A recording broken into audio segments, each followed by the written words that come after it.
You walk into the room and your cat gracefully appears, as if summoned by your very presence.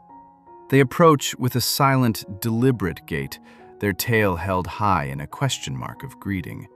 They begin to weave between your legs, a living current of fur and affection, winding in a perfect figure eight. You feel the soft pressure against your shins. You hear the low, resonant rumble of a purr beginning to build in their chest. It is a moment of pure connection, a private language between you and this small, mysterious creature you love so deeply. And so you do what any loving human would do. You bend down, you scoop them up into your arms for a hug, burying your face in their warm fur. And in that one single moment, you have completely misunderstood the entire conversation. You have taken a sacred, ancient ritual and responded with a well-intentioned but deeply confusing act of primate affection. You thought it was a request for a cuddle. A simple hello, I missed you. To your cat, it was a profound statement of ownership and belonging. They were anointing you. They were weaving their scent into the fabric of your clothes, marking you as a trusted central part of their territory. They were creating a shared colony scent, a fragrant declaration to the world that you belong to them and they to you. And you, with all the love in your heart, interrupted this vital ceremony to treat them like a beautiful, living toy. By the end of this video, you will know the one daily habit that proves to your cat you see them as an equal, not a possession. But first, you need to understand the invisible force that governs their world, the feline concept of social pressure. Because without it, your cat will never fully trust you. You will keep missing the signals they send you every single day, and they will simply stop trying to send them. Social pressure is any interaction that is initiated by you without clear and enthusiastic consent from your cat. It sounds simple, but it is the single greatest source of misunderstanding between our two species. Every time you pick up a cat that was not actively asking to be held, you are applying social pressure.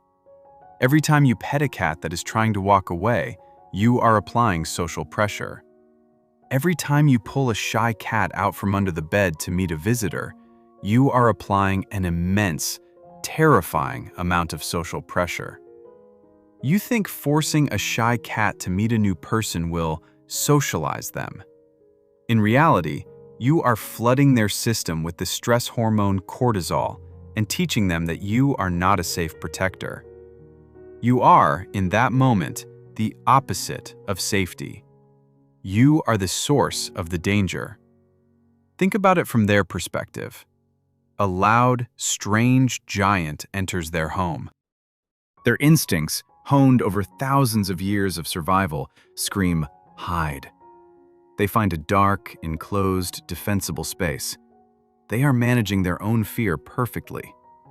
And then you, their trusted guardian, their giant, clumsy cat friend, reach in, destroy their safe space, and drag them out into the open, into the very center of the perceived threat.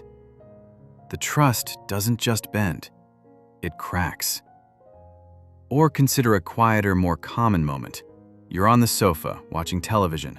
You feel a pang of love, a desire for connection. You see your cat sleeping peacefully in a sunbeam across the room. You get up, gently lift their warm, sleeping body, and place them on your lap. They feel stiff. They stay for a moment, maybe even purr out of confusion or appeasement. And then they leap down and walk away. You feel a sting of rejection. But it wasn't rejection, it was escape. It was a desperate plea for autonomy, a quiet scream saying, quote, _to__. These moments are not your fault. You are a primate, hardwired for physical touch and face-to-face interaction. We show love by holding, by hugging, by closing distances. Cats show trust by creating and respecting distance. They are masters of consent. They ask for everything. They ask to approach. They ask to be touched. They ask to sit on your lap. But we are often so busy speaking our own language of love, we don't even see them asking. Every time you force an interaction, No matter how pure your intention, you are accidentally telling your cat that their language doesn't matter. And a cat who feels they are not being heard will eventually fall silent. But you can learn to listen, and it begins with seeing the world through their eyes. You are not alone. Let that feeling of guilt just dissolve. Because 99% of cat owners do exactly what you do. We see a sign of affection, and we respond in the only way we know how. We are primates. We are creatures hardwired by millions of years of evolution for face-to-face interaction, for hugging, for holding, for using our hands to show love. It is our native language. And we mean so well. We see our beloved cat weaving through our ankles, and our primate brain screams, "Scoop them up! Hold them close! Protect them!" But your cat is not a primate. They are a different kind of intelligent, a different kind of loving. And they are speaking a language far more ancient and subtle than we realize. The behavior you interrupted wasn't just a simple rub. It has a scientific name, allorubbing. It is one of the most profound social behaviors in the feline world. Your cat has specialized scent glands on their cheeks, their forehead, their chin, and along the base of their tail. When they press and rub against you, they are not just being cute. They are engaging in a sacred chemical exchange. They are depositing their unique pheromones onto you, and at the same time, they are picking up your scent. This isn't just a greeting. It is an act of creation. Together, you are creating a single, unified *3. This shared scent is like a family passport. It tells every other cat and reminds your own cat that you belong. You are safe. You are part of the inner circle. It is a declaration that this territory and everyone in it is one cohesive, trusting unit. So when you picked them up, you didn't just stop a cuddle. You accidentally halted the very ritual that defines you as family in their world. Now, this doesn't mean you've failed them. In fact, you've probably been getting something else right without even realizing it. Think about how you speak to your cat. That high-pitched, soft, melodic tone that you might feel a little silly using. You think you're just using baby talk. It is actually the most effective way to communicate safety to a cat. Groundbreaking research in feline ethology has shown that cats are far more responsive to these higher vocal ranges. Why? Because it closely mimics the gentle chirps and mews a mother cat uses with her kittens. It signals a non-threatening presence. It tells them you are not a predator. Here's where it gets interesting. You might call your cat your fur baby, and in many ways that bond is real. But here is the secret that changes everything. Your cat doesn't see you as its parent. It sees you as a very large, slightly clumsy, but ultimately non-hostile cat. Remember the one daily habit I mentioned at the beginning? The one that proves you see them as an equal? We are getting closer. But you need to fully embrace this idea of being a *6 first. Otherwise, the habit will just be emotion, and your cat will know you don't truly understand the meaning behind it. You will still be speaking the words, but missing the language. Accepting that you are not a master, not a parent, but a member of the colony is the first step. It reframes everything. It means their space is not your space to command. It means their actions are not for your entertainment. They are communications between equals. And once you start seeing the world from that level, from their perspective, everything changes. But if we are just big, strange cats to them, what must our world, our home, with all its loud noises and unpredictable movements, actually feel like through their eyes? What is it like to be a small, sensitive creature living in a world built for giants? Imagine this from your cat's perspective. You are in your safest space, your home. Every scent is familiar, every sound is predictable. The warm patch of sun on the floor belongs to you. The soft corner of the sofa is your domain. You are in a state of calm, confident control. Then, it happens. A sound shatters the peace, the piercing, unnatural shriek of the doorbell. It's a sound that means nothing good. It is the announcement of an invasion. Your entire nervous system ignites. Your ears pivot. Your pupils dilate, trying to gather information. The front door opens, and a wave of alien scents floods your territory, overwhelming the familiar smell of home. Loud, booming voices echo in a frequency that feels aggressive, threatening. Giant, unfamiliar shapes, towering shadows step into your world. Your instinct, an instinct honed by 10,000 years of survival as both a predator and a prey animal, screams one thing: hide. Find a high place, a dark place, an enclosed space where you can become invisible until the threat has passed. This is not a choice, it is a biological imperative. Your heart is a frantic drum against your ribs. You are already calculating your escape route to the safety of the closet or the quiet space under the bed. But then, another giant appears. This one is familiar. It is your human. Your large, slightly clumsy, but usually safe cat friend. You feel a flicker of hope. They will understand. They will provide safety. Instead, they do the one thing your survival brain cannot comprehend. They bend down, and before you can react, their hands scoop you up from the floor, lifting you into the open air, completely exposed.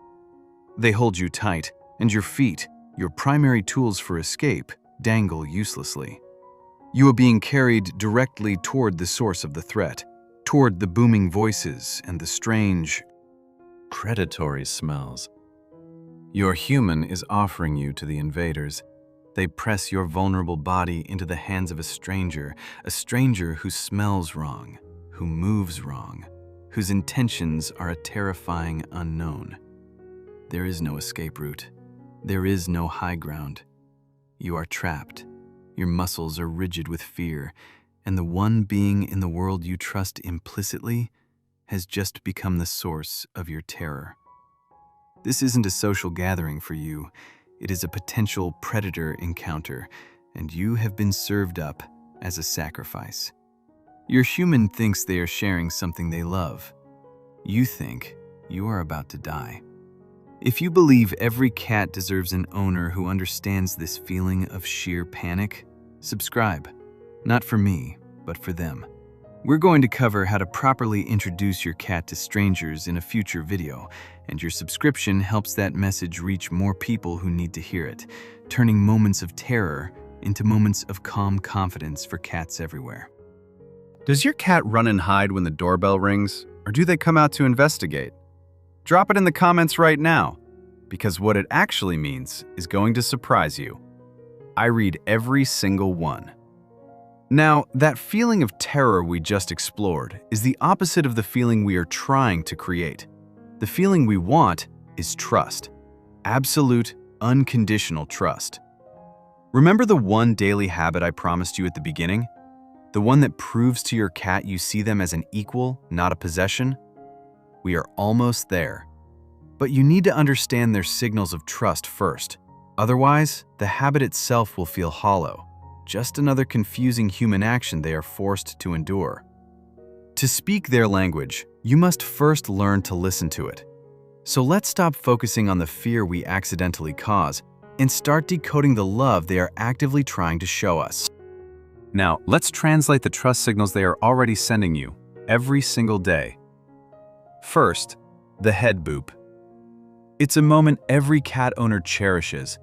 Your cat approaches, lowers its head, and presses firmly against your hand, your leg, your face.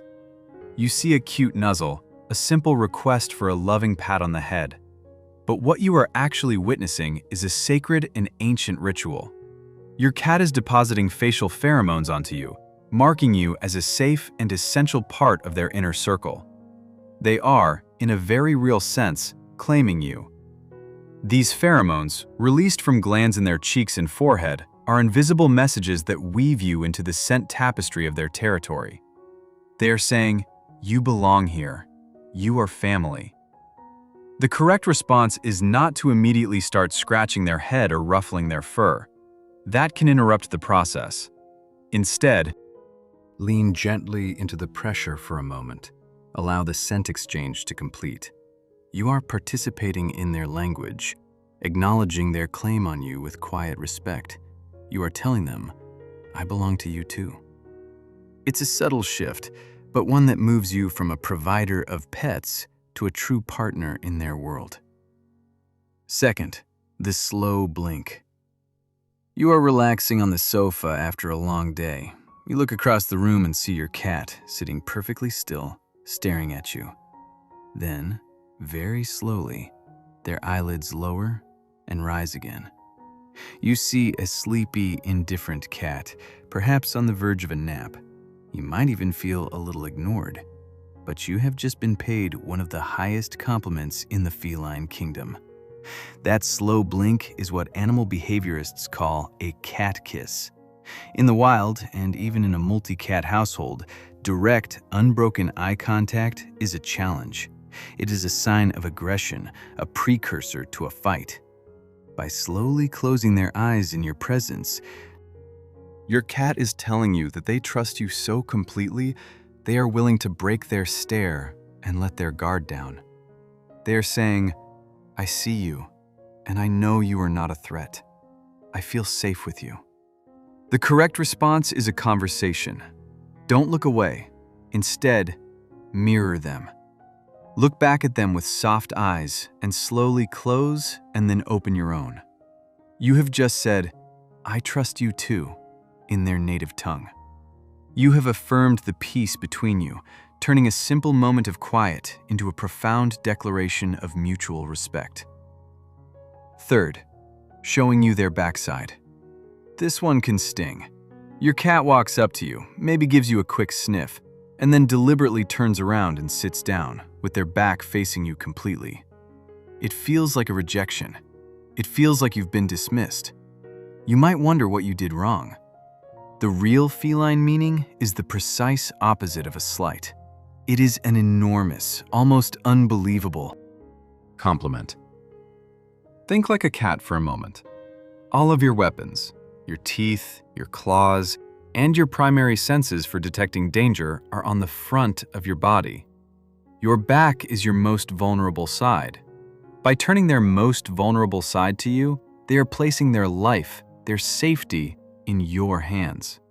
This is a behavior reserved only for those they trust implicitly. They are not ignoring you. They are including you in their circle of security. They are saying, "I trust you to watch my back. You are my guardian."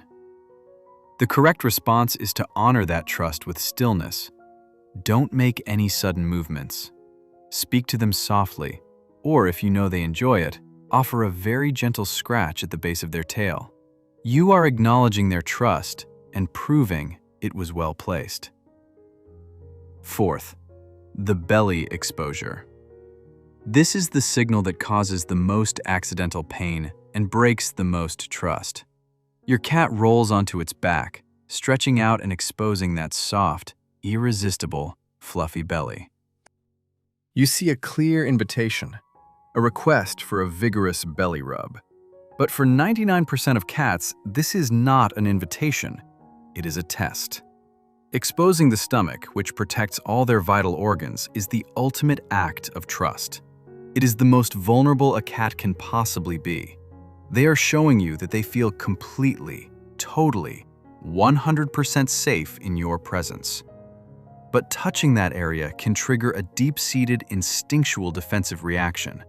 Their legs might fly up to grab your hand with their claws, not out of malice, but out of a primal reflex to protect their vital organs from a perceived attack.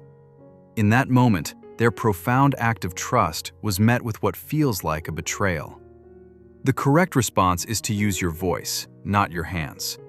Look at them, soften your eyes, and tell them in a calm, gentle tone how much you appreciate their trust. You can say, "Oh, what a beautiful, trusting cat you are." You are admiring the gift without trying to possess it. And now, The one habit I promised you at the beginning. The simplest thing you can do every single day to prove you understand it all. The one habit is called the respectful greeting, and it will change everything you thought you knew about your relationship with your cat. The next time you come home from work, or the first time you see your cat in the morning, I want you to resist every single human instinct you have. Do not walk directly up to them. Do not call their name loudly. Do not immediately reach down to scoop them up. Instead, do this. Find a space near them and slowly, quietly, crouch down. Bring yourself to their level. You are no longer a towering giant, a potential threat casting a shadow over their world. You are simply another being, sharing their space. Now, avert your gaze slightly. Remember what we learned about the slow blink. Direct eye contact is confrontation. A soft, averted gaze is peace. You are communicating non-verbally that you are not a predator. You are a friend. And then, the most important step. Slowly extend your hand, but not with an open palm ready to pet. Extend a single, relaxed finger. Hold it out towards them, about 6 inches from their face, at their nose level. And then, you wait. That is the entire secret. You wait. You have just offered a greeting in perfect, fluent feline. You have presented a non-threatening proxy for your nose, mimicking the delicate nose-to-nose greeting ritual that cats share only with those they have already deemed safe and part of their colony. In this single, silent moment, you have given your cat the one thing they value above all else: choice. You have completely eliminated the social pressure we spoke of at the very beginning. You are not forcing an interaction. You are not demanding affection. You are asking a polite question. May I enter your world? And you are patiently waiting for their answer. When your cat moves forward, when they close that small distance and gently touch their nose or their cheek to your fingertip, that is their consent. That is them saying, "Yes, I see you. I trust you. Welcome." In that touch, an entire universe of information is exchanged. They are sampling your scent, learning where you have been, who you have been with. They are confirming you are the familiar, safe presence they know. And only after they have given this permission can the interaction proceed. Maybe they will turn and rub their cheek on your hand, depositing their pheromones and officially marking you as part of the family for the day. Maybe they will turn and walk away, and that is perfectly fine too. They have acknowledged you, and that is enough. You did not fail. You succeeded in showing them that their boundaries matter more than your desire for a cuddle. This one small change, practiced every single day, rewires the very foundation of your bond. It moves your relationship from one of owner and pet, of benevolent giant and small creature, to one of mutual respect between equals. You are no longer the clumsy, loud primate who means well but constantly violates their social etiquette. You are the wise, calm, giant cat who understands their language. You will begin to notice a change. Your cat may start seeking you out more often. The bond of trust will become so strong, so unbreakable, that the belly exposure will no longer be a rare event, but a common sight. The slow blinks will become your shared secret language across a quiet room. You have done more than just learn a trick. You have learned to listen. By doing this, you have just graduated. You are no longer just a cat owner. You are a guardian of their peace, a student of their ancient language, a trusted member of their colony. You are now part of a very small, very elite circle of humans who don't just love their cats, but who truly, deeply understand them. You speak a language that 99% of the world doesn't even know exists. What does your cat do that you always misunderstood, until now? Tell me in the comments. Your story might be the one that helps someone else finally understand their own companion. Go greet your cat. They've been waiting for you to understand.